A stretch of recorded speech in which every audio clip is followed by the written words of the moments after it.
This is Karen with newclevelandradio.net, and it's time for Find Your Way.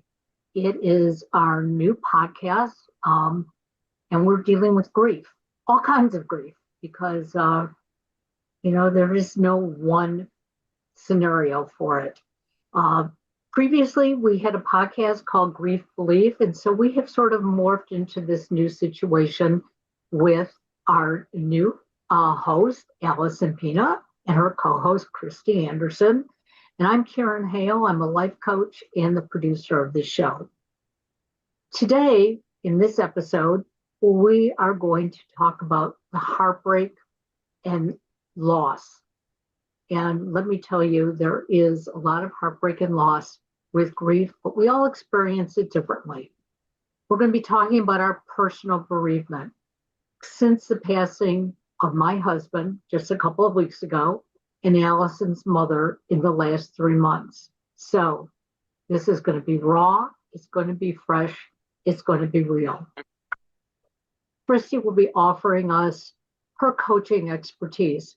And just to point out, both Kristy and Alison are coaches, but they coach differently because they come from different modalities. So you will learn about that in today's podcast, as well as if you read the show notes. So I'm now going to turn this over to Alison, who is going to lead us in a discussion. And hopefully we have some people out there who are listening live. Great. So the first thing that we're going to do, Karen lost her husband very recently, and I lost my mom on December 8th. And so we'd like to tell you what happened, because I lost my husband in 2016, so I have experienced the loss of a spouse. Losing my mom has been also heartbreaking, but different. So we wanted to tell you briefly our stories of what happened. And then we'll talk about unresolved grief, the danger of stuffing the emotions down and not dealing with them. And kind of why people do that, how that happens, and what the costs are. And then we'll bring you some solutions that we've come up with. Some ways from our coaching modalities, from our lived experience, all of that. So would you like me to go first, or would you like to go first, Karen? I'll let you go first. Okay. I lost my mom on December 8th. It was a kidney stone. And she got out of bed and she couldn't stand.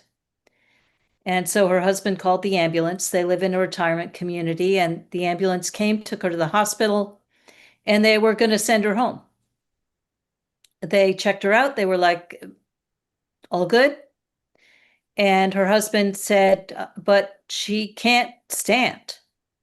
And they said, oh, maybe we better look again. So she was admitted. That was Saturday morning. And I was talked to the doctor, and had a conversation about changing her DNR instructions. So if something happened over the night, what would we do? I was her healthcare proxy. So it was mine to choose in conjunction with her doctor. And so we changed it so that if something were to happen, they would attempt to resuscitate her. The next day, she was doing better, it seemed like, except that her labs showed that her organs were beginning to fail. When they put the stent in, the kidney stone had blocked everything up. And behind it, there was an infection building. So if you think kidney stones are not dangerous, they can be. So this infection building, when they put the stent in and the toxins rushed past, she went into septic shock. From the time she went into the hospital on Saturday morning, she died Monday afternoon. We were lucky in that I started calling my family, my brothers, immediately. and everybody got there, including my brother from California.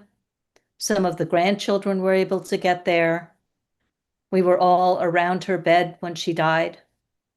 But there were some very difficult choices to be made. I mean, there was a time at which they were saying, we want to intubate. And from my conversation a month before with my mom and her doctor, I knew that did not sound right. We are prepping her to go on dialysis. I knew that didn't sound right. So I used conversations with her doctor to back me up through all of this. Because I realized when I was the healthcare proxy for her that my job was not just to take care of my mom's wishes, but to take care of my family and to make sure that her husband was okay after. And the decision was mine. So that was a pretty heavy weight, honestly. But I wanted them to be whole in the aftermath. By Wednesday, it was clear that she would die. And so we kept the tubes and the medication and all of that, which was at that point keeping her alive, there until everybody could arrive. We took the time just holding things in place until everybody had the time they needed to say goodbye. As a group and individually. My mom was not religious. There was a chaplain who came and she said, well, what was your mom's religion? And we talked about her love of the planet and the environment and people and family and poetry, which she and I shared. And so she asked if we could read some of her poetry. So around her bed with her unconscious, all of us, we read her poetry. And in the end, we took everything out that was keeping her alive. The tubes out of her nose that made her not look like herself. The medication that was keeping her alive. Everything stopped. And there was silence. No humming or buzzing or the endless noise of the hospital. And we stood around, and my niece had made pumpkin bread. And we cut pumpkin bread and we ate around. And we watched the machines and we watched each other and we watched her. And slowly, she left us. So that's what happened. And every story, Alison, is different. And every reaction is different. So what happened in my case, my husband woke up on a Saturday morning and told me he had a sore throat. And I said, well, I know what that normally means, that you're going to have a sinus infection. So I ran to the drugstore and I got him some medication. Later in the day, he was acting like he really couldn't walk. But he was walking, but just like stumbling. And when he went to get into bed that night, he couldn't lift his legs up to get on the bed. And I thought he was goofing around because to know my husband, if he could tease you, if he could tell you a joke, even if you didn't get the joke, that's what he wanted to do. And he kept telling me, oh, I'm okay, as he laid on his back with his feet straight up in the air. So I came around the bed and I helped him. The next morning, I could tell there was something really, really wrong. So I convinced him I'd take him to the ER. Didn't think it was that bad that I had to call paramedics. Don't know how I got him in the car. Don't know how I got him out of the car. We got him to the ER. And within an hour of being in the ER, he was diagnosed having COVID. Now, my husband has been exposed to COVID so many times in the last 5-6 years and was the lucky one, didn't get it. I've had it 3 times, but for me, the first 2, I had no idea I had it. The third time, I had the sniffles. That was it. But he really got sick. Um, so he was admitted on a Sunday. I went home that Sunday night because he was in good hands. When I got to the hospital Monday morning, um, he could barely breathe. He couldn't cough. They kept yelling at him, "You got to cough. You got to spit it up." And I kept saying, "Is this COVID?" And they kept saying, "Well, he's congested." They didn't tell me he had pneumonia, but I sort of knew that's what was going on. And I kept asking, "Can't you suction it out? Can't you help him?" And they said, "No, he's got to do it on his own." Um, it was very painful to watch. Uh, but later in the day, he seemed okay, and they brought him his dinner, and he hadn't eaten all day, and he looked at it, and it looked like something he wanted to eat. And he took a bite of food, and he had a smile on his face. And during the day, he very rarely talked to me. Every once in a while, he'd give me the thumbs up or something.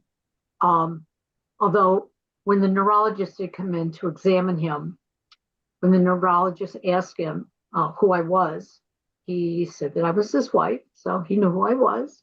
And he asked, "Do you know when her birthday is?" And he knew it. Now, my husband always got my birthday wrong. And this time, he got it right. So here comes this dinner. He takes a bite of it. Next thing I know, he starts pointing like he's choking. And I'm ringing for the nurse, and the nurse isn't coming. And I run out of the room and bring a nurse in. And, they keep yelling at him to open his mouth. But he is so weak. And none of us are picking up on how weak he is.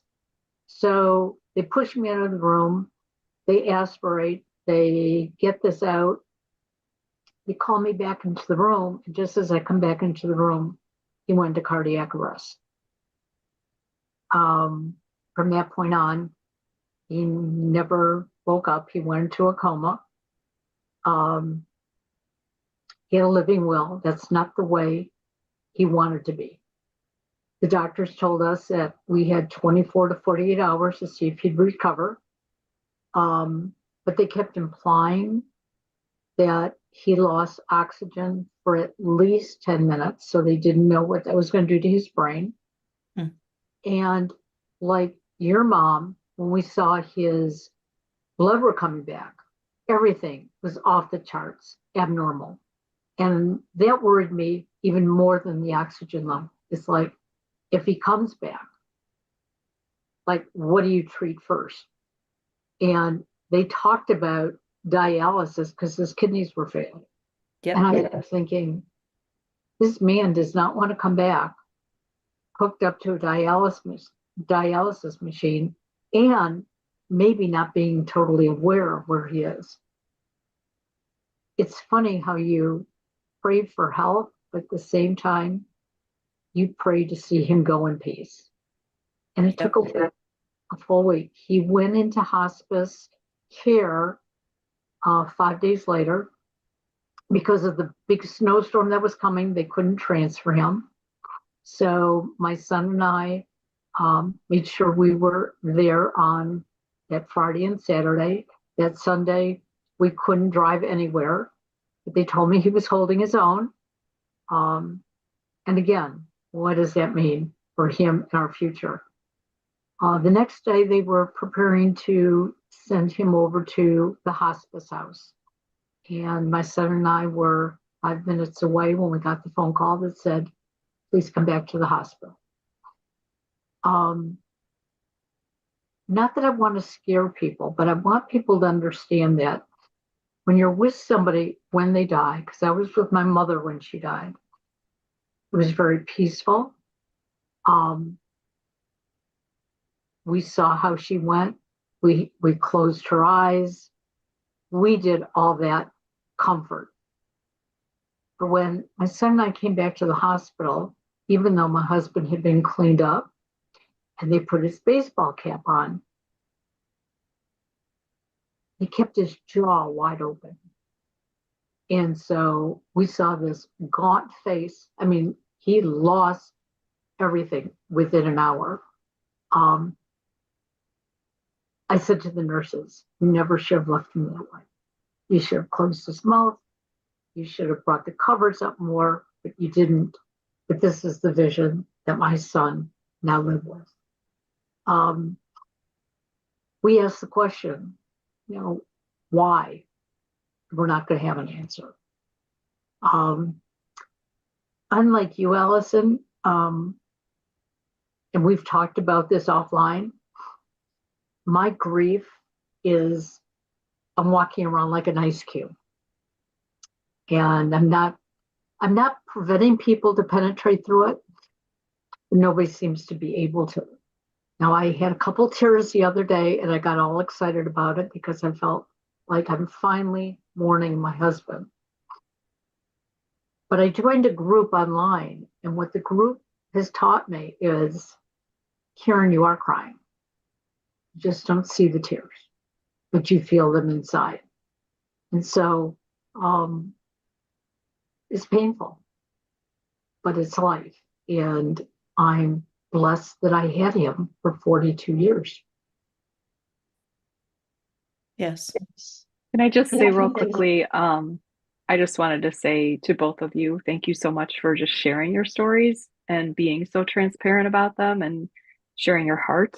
And my heart goes out to both of you. It's just so hard. And I love you both. So well, we love you too. We love you too. Yeah. Yeah, when my husband died, I was like you.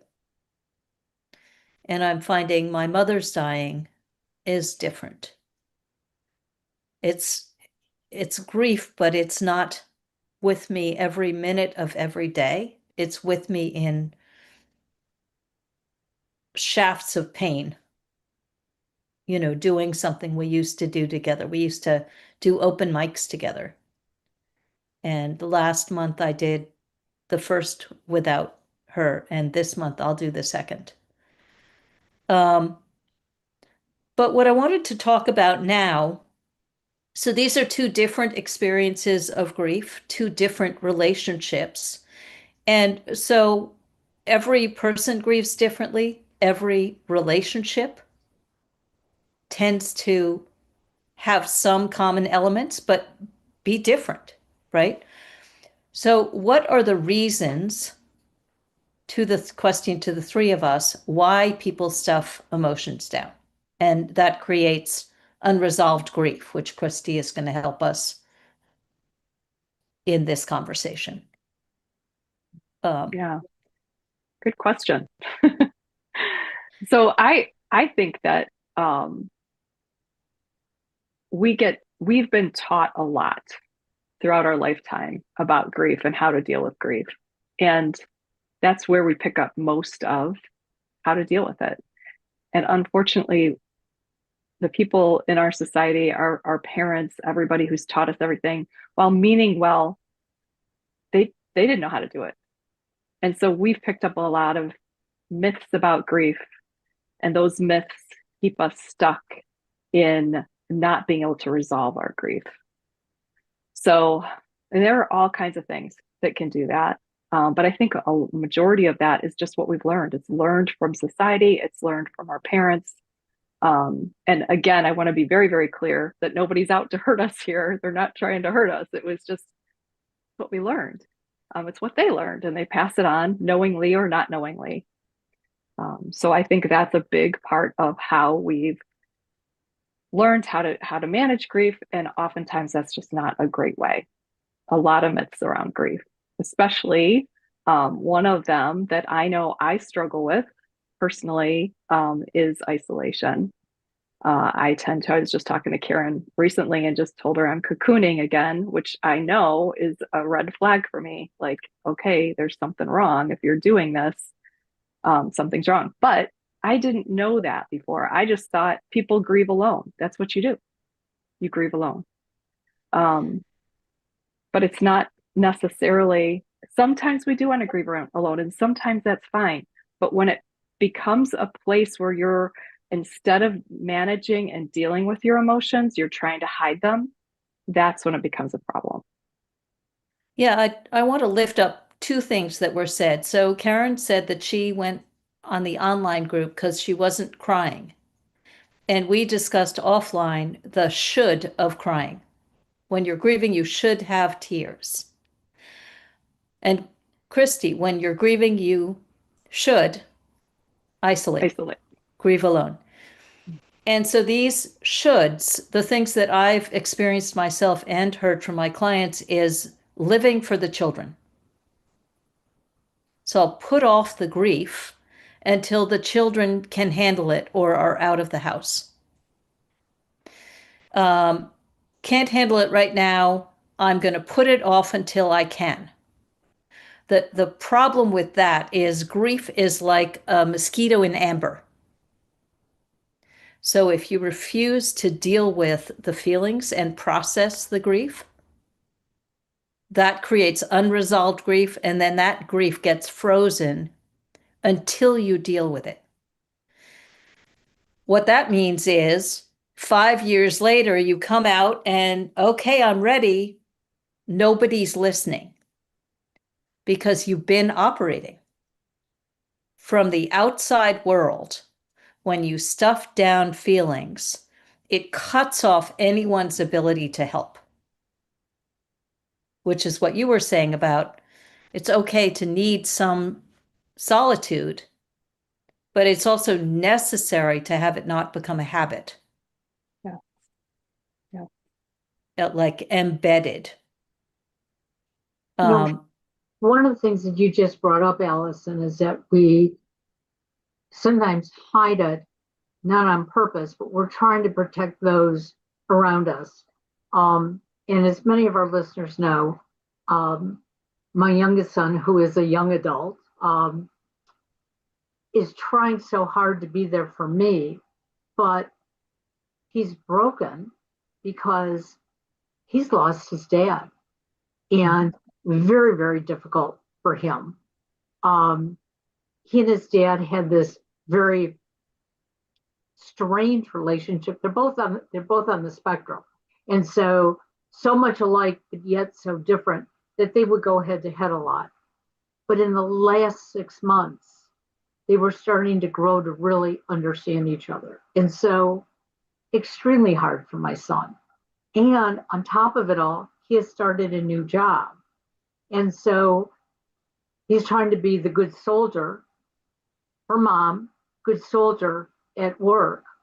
And yet he kept saying to me, when do I grieve? And when I do grieve and I trigger somebody else, is that my fault? And so some new things that the two of us have had to navigate this past week, that, when you're grieving, you aren't, as they say, you have grief brain, okay? You don't always know the things that you're saying and doing. And number one, we have to recognize that ourselves. But it's important that community understands that too. If you're grieving, you may start to cry. Maybe you don't. I've been accused of laughing. And it's like, well, I have a lot of things to laugh about because my husband left a lot of funny things for me to find around the house. And so we shouldn't be accusing. We should be understanding.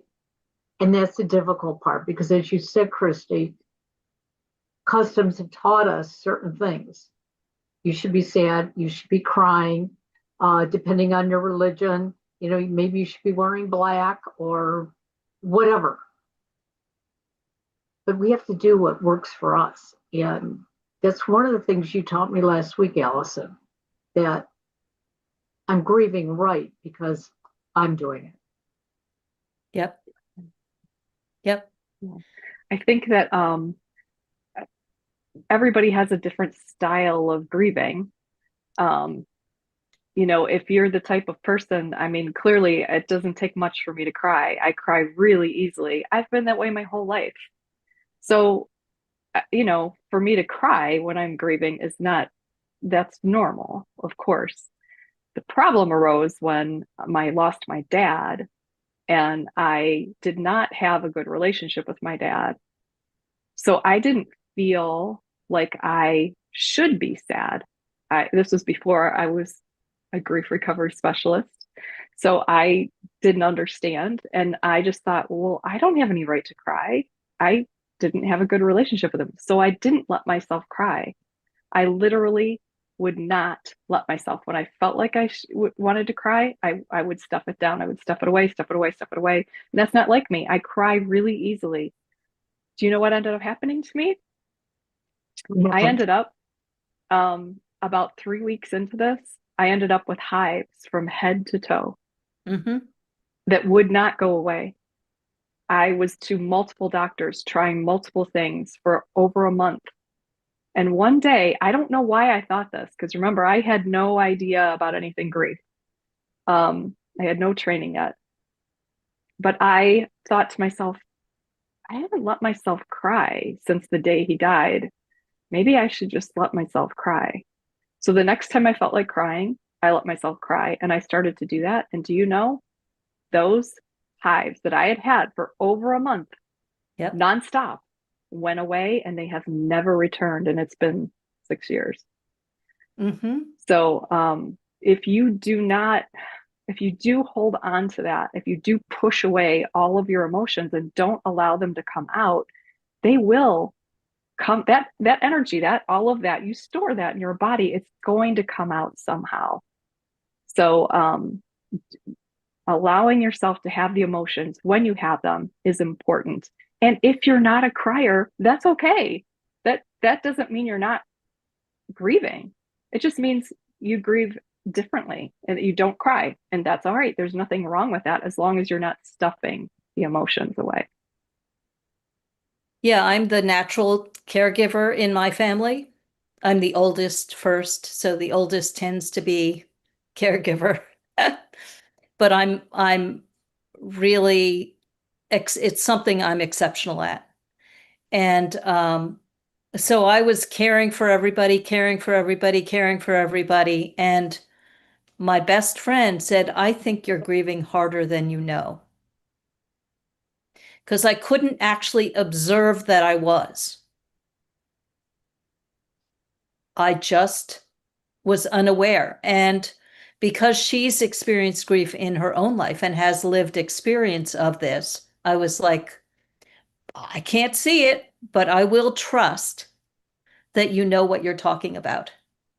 And I took 2 days, 3 days, and I just went and I stayed in her house where I could cry, I could sleep, and nobody would think anything was wrong with me.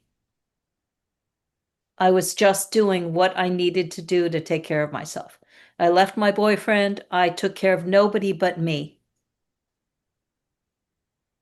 Sometimes with her, sometimes on my own. But there's a lot of should be taking care of everyone else, should be making other people comfortable, to grieving. I'm fine. And the truth of the matter is, there will be moments when you are fine, when I am fine. And there will be moments when I absolutely am not. But what happens with the stuffing down is that, so if you're really angry and you stuff anger down, it begins to fester.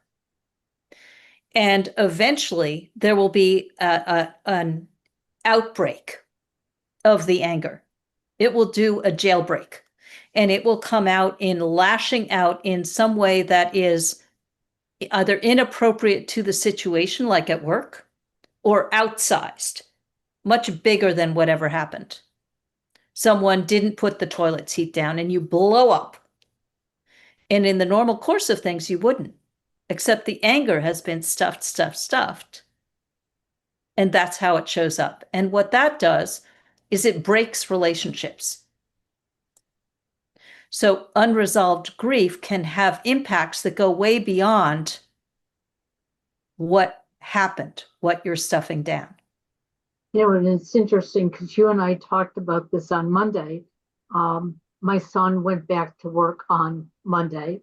And right before he arrived, he called me and just crying and sobbing that he didn't feel safe going back to work. And it was my fault that he spent an extra night, and throwing everything at me. And this is part of what he does on the spectrum.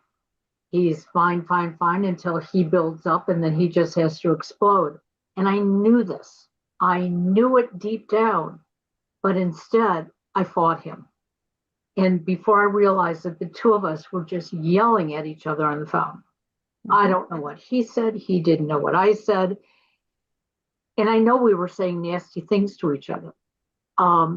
Finally, I heard him say, "I'm never talking to you again." And he hung up. And it broke me. And I didn't know, did he really mean it this time? Or is this part of his meltdown? And you gave me some great advice, Alice, and we talked about it. And you finally just said, just send him a very simple text. "I love you. Please talk to somebody." Didn't say it had to be me. Didn't tell him to contact me. And about 6:30 that evening, my phone rang. And apologetic, "Mom, I was just grieving." And I said the same thing. I said, "I've been holding it together." Not on purpose, but it felt comfortable holding it together. But when it didn't, I'm lucky that I was in a safe spot with him, because I could have been amongst other people, and it could have looked even worse than it was. But we also can't judge people when that happens, because we don't know what's going on.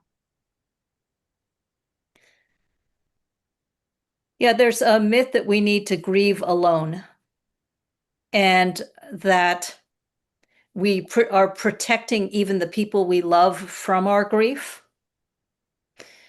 And there's a way in which that's true and a way in which that's not true. Shared grief. So when my husband was dying of pancreatic cancer, we were fighting it. We were hoping he would live, but the prospects were not good. I was afraid to frighten him with my grief. And so I kept it to myself. And so I would lie in bed and watch him and cry. And he would lie in bed, turned away from me, and cry. And at a certain point, we realized that we were both grieving. And we became willing to be together in it when we could. So we had both. And so there's the value of grieving alone and taking the time and space and self-care you need. And then there's a value to allowing other people into this communal experience. Like everyone who knows you and Rich is grieving that loss with you. You know, everyone who knows my mom and me is grieving this loss with me. Everyone, you know, who knew you had a strained relationship with your dad grieved that with you. And so kind of letting people in is really valuable. I wanted to go to something else, which is, how do you notice you're grieving?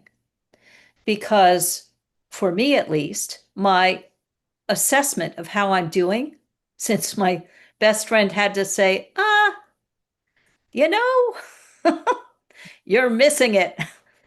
I couldn't tell. I mean, I just trusted her. And so I've developed some ways of noticing when I'm grieving by looking at external things to find out how I'm doing inside. So I wanted to talk a little bit about that, because I think that's a really useful thing, the blind spots of grief.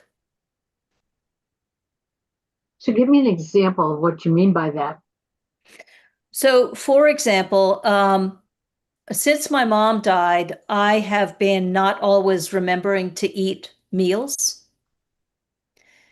I have the things that are normal scheduled things, like when do I change the sheets every week? About twice a week, usually. When do I do this? When do I do that? So I started dropping out some of those things. I have a high blood pressure medication, which I have in a little thing Sunday through Saturday, and it sits right next to, but I started forgetting to take my medications. And so I started noticing that I was dropping out some of my normal routines and that was a clue that I was down or a little depressed. And I needed to notice, take action, and ask for help. So those are some examples.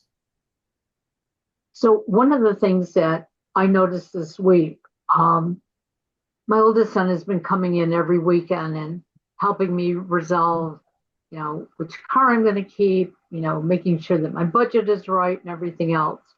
So on Monday, on Sunday before he left, we made a list of things, and I said I was going to do them all on Monday. He looked at me and he goes, "You have all week to do them." But I put them on my calendar for Monday, and I figured I can keep moving them along. One of the things I was supposed to do is scan the insurance papers that we had filled out and send them to him. One was 4 pages long, one is 6 pages long. The one that was 4 pages long, I don't remember how many times I scanned the first page, didn't pay any attention, didn't scan the other 3 pages. Was so proud I did it. I sent it on to him, and he called me and he goes, "Mom, can you take a look at what you sent me?" And I said, "Sure, why?" He said, "No, just open it up." And I did. It was like, well, how did that happen? It's like the same page over and over again. And he goes, "It's okay. Don't do it. If we have to, we'll wait till I get back in town." And I was aggravated at that point. It was like, no, I can do this. And he goes, "I don't want you to do it." Yep. But then the next morning, I organized the papers. I made sure there was 1, 2, 3, 4. And I did 1, and then I checked it off. And 2, never had to do that before. But I was so proud that I got it done. But now I have this next set to do. And I froze. Mm-hmm. So today when I went to see my primary, I mentioned it to him. And he goes, "Yeah, I understand." He said, "Are you depressed?" I said, "Yeah, but I'm already on medication." He said, "Yeah, but you're on a very low dose. Are you willing to let me up it?" And I wanted to hug him because, yeah, I knew I was. But it was something I didn't want to say. I didn't want to say it out loud. You know, 6 months ago, I got down to this low dose. I'm feeling so proud that I got down to it. And now I need to go back up. But it was like, yeah, because I can't concentrate.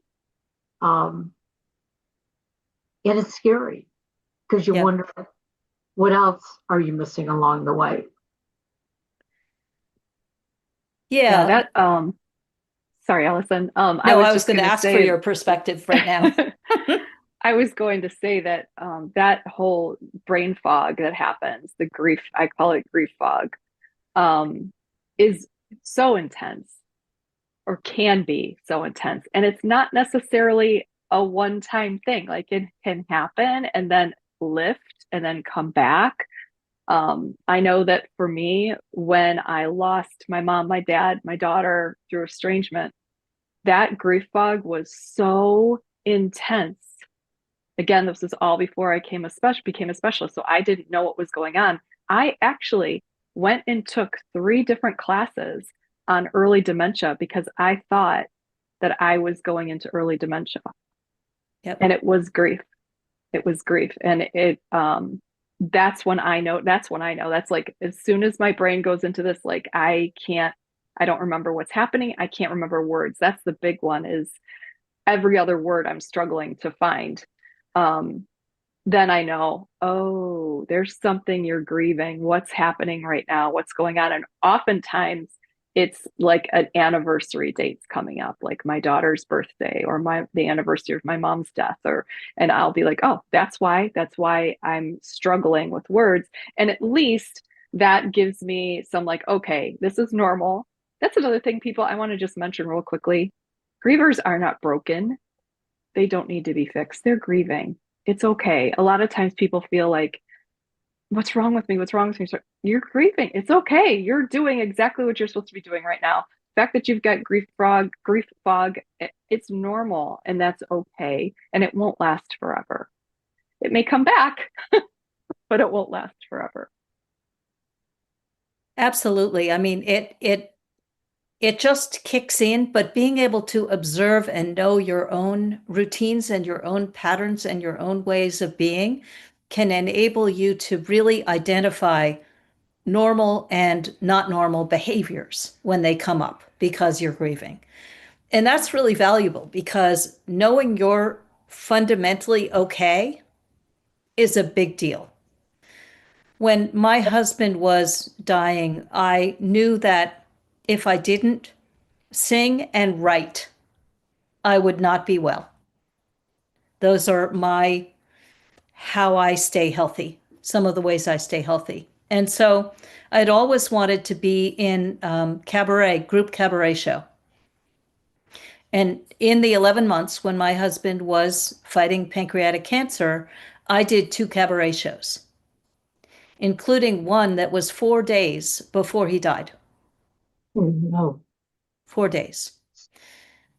And I used it to claim myself and to make sure that I had a self after he died, that I still had an identity, that I was not just his wife, because then when I was not his wife, then who was I going to be? And I did fine. I knew my words. Then I did another group cabaret show a year or so after he died. I forgot all the words from 2 of my songs. I burst into tears. I had people cueing me from the table that was right down below me. And I only remembered the words to one song. Because when I lost trust in myself, how my body and my mind and my spirit worked after he died and while he was sick, that fear that it would fail me again still lived in my body. And I didn't realize it. And so that's what Kristy was talking about. It can come back. And it's not the thing itself, it's the trust in yourself, which gets so hurt when you're unraveling the connection between you and another person that you've lost, in particular. You know, you talk about how music and writing was so important to you. I've been getting some flack about my blogging. How dare you? You're just spitting out all your sadness. And I am, but I'm not. I'm spitting out the journey, okay? And it's helping me. Mm-hmm. And the few people that have judged me, who have told me to stop writing or to keep it totally private, my answer has been no, because I was doing this before he got sick. I was sharing things, about us and about other things that maybe I didn't say them, name it exactly, because I wanted people, hey, if you have experienced something like this may happen to you. Or this is happening to me, and have somebody come back and say, hey, I have a suggestion, or that's happened to me before. Yep. But the last couple of days have been horrible. People who I thought I could trust are telling me to stop and, cease and desist. And I'm not going to, because then who am I?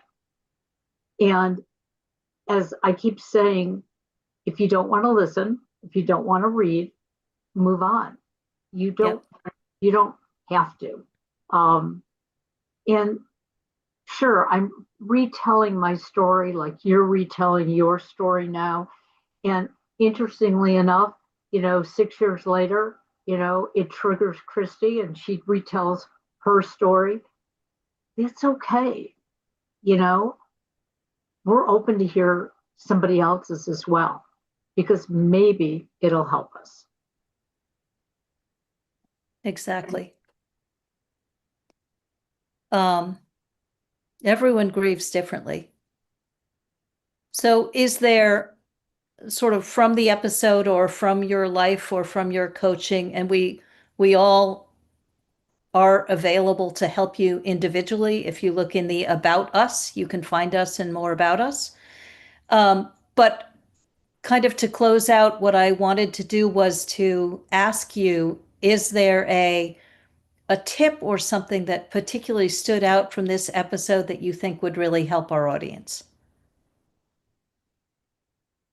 I really feel like it's very important to make sure that we didn't actually talk about this part yet, but the second part we did, is to make sure that you're really being 100% emotionally truthful to yourself. Because if you're not really being truthful, especially emotionally, you're not going to be able to observe what's happening. So I think it's very valuable to really be okay with being emotionally truthful and honest about what's going on in your life so that you can look at what's happening, observe what's happening. And if you see that you're starting to shove emotions down, ask yourself, why am I doing that? Let me just allow those emotions to happen. Because if you shove them away, I guarantee you're making a bigger problem for later. It's a great point. Great point. Thank you so much.